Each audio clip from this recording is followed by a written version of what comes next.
des situations tragiques.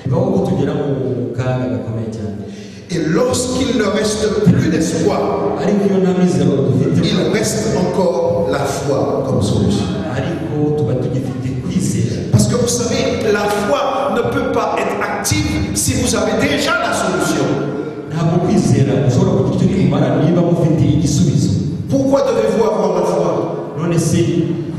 Mais parce que vous n'avez aucune solution. Vous savez c'est quoi la foi? C'est comme quelqu'un qui saute en plein air et il ne sait pas qui c'est qui va le rattraper. C'est le meilleur, un bon ami à Jésus. Et on pourrait s'attendre que Jésus court pour s'occuper de son ami. Non seulement il n'est pas venu, mais ça fait 4 jours et le corps est déjà enterré. Nous avons tous, tout comme Marthe, des questions à poser à Dieu. Nous avons envie de lui dire pourquoi, Seigneur? Pourquoi un tremblement de terre en Haïti? Pourquoi le peuple rwandais a subi un génocide?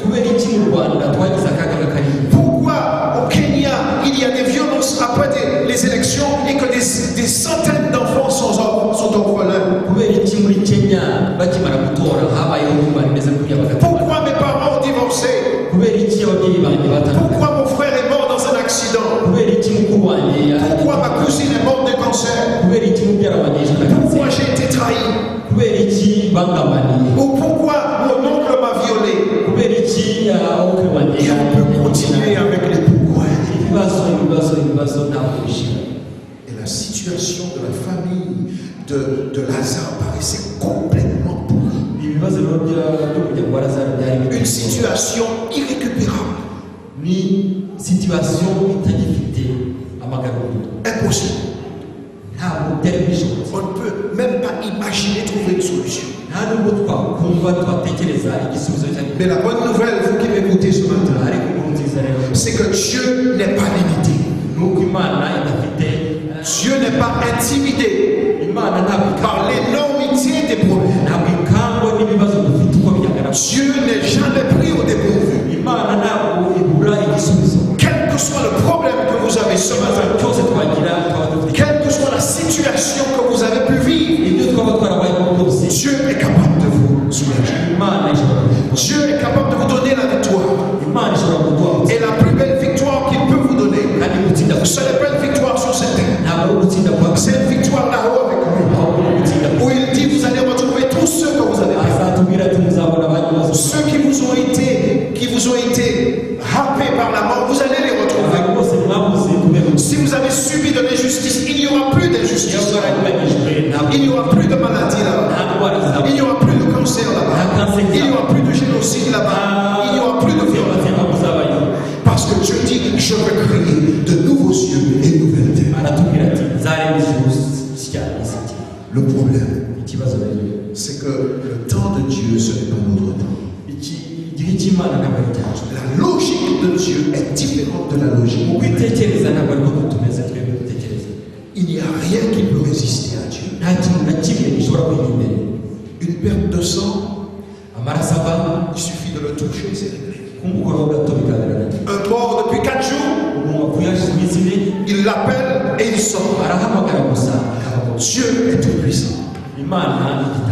Le problème, c'est que nous sommes dans un conflit entre le bien et le mal. Et Dieu ne veut pas que nous le servions simplement parce qu'il est le Dieu des miracles.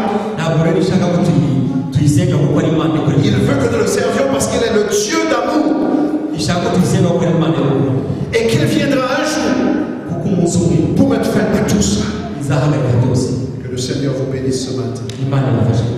Et que tout ce qui vous fait mal, que vous puissiez le lui confier. Le Seigneur fait naître la vie là où il veut.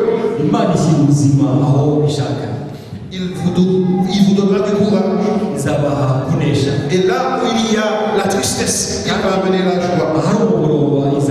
Là où il y a le désespoir, il va amener l'espoir. Mon message pour vous ce matin, c'est que Dieu a un projet pour votre vie. Et c'est un projet de paix et non de mal. Et de ton trône éternel, je me prosterne devant toi.